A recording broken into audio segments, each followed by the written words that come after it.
আমি বিপিএফৰ এইটোৰ কাৰণে জইন হ'লো আজি আমি বিপিএফক ভাল পাইছো এটা আঞ্চলিকতাবাদৰ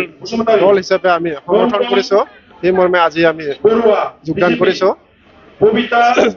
তেনেকে বিজেপিৰ পৰা আমি এইকাৰণে ত্যাগ কৰি আহিলো বিজেপি আমি যিটো বিজেপি থকা অৱস্থাত যিটো আমি পৰিৱৰ্তন বিচাৰিছিলো সেই পৰিৱৰ্তনটো আমি দেখিবলৈ নাপালো আৰু যিবিলাক আমাৰ বিজেপিৰ হয় আমি গাঁৱৰ ৰাইজক আৰু সমাজক যিখিনি কথা দিছিলো মানে আশা দিছিলো সেইখিনি আমি পূৰণ কৰিব নোৱাৰিলো তাৰ কাৰণে আজি আমি বিপিএফত যোগদান হ'ব লগা বাধ্য হ'ল যেহেতু বিটিআৰখনত চলাই আছে কিন্তু হাগ্ৰামা চৰকাৰ বৰ্তমান হাগ্ৰামা চৰকাৰে কাম কৰিব পাৰিব জানো এইটো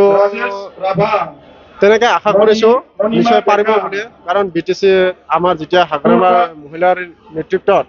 ব্ৰিটিছ চৰকাৰ গঠন হৈছিলে তেতিয়া কিছু অলপ ৰাইজে অলপ শান্তি পাইছিলে আমি অনুভৱ কৰিছো এতিয়া সেই দিনটো আকৌ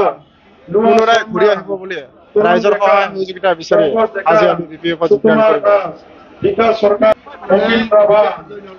হয় বিপিএফৰ বৰ্তমান আশাৰ ৰেঙুনি মিলিছে সেই হিচাপে আমি বিপিএফৰ কাৰ্যকৰ্তাসকলৰ লগত মিলি কাম কৰিম বুলি আগবাঢ়ি আহিছো আৰু আমি নিশ্চয় সফল হ'ম হাগ্ৰামা মহিলা দেৱৰ লগত আমি নিশ্চয় সফলতা লাভ কৰিম মই বিজেপিত আছিলো মই যুৱ মৰ্চা প্ৰাক্তন কোষাধ্যক্ষ আছিলো বিজেপি যেতিয়া কৰি থাকো আমি এতিয়া আমি বেলেগৰ দোকান এখন চলাই মই নিজে জীৱিকা নিৰ্বাহ কৰি আছো তাৰ স্বত্তেও মই বিজেপিত মই সক্ৰিয় হৈ পেলাই এজন মই ব্যক্তি আজি মোক বিজেপিৰ কোনো এজন নেতাই লিডাৰে মোক আজি গুৰুত্ব সহকাৰে লোৱা নাই কোনো এজন মোক ভাল বেয়া খবৰ এটা নলয় সেই মৰ্মে আজি মই চিন্তা কৰিব লগা হ'ল সেইকাৰণে আজি আমি খুব মনৰ উৎসাহেৰে আমি আজি বিপিএফত যোগদান কৰিবলৈ আহিলো ধন্যবাদ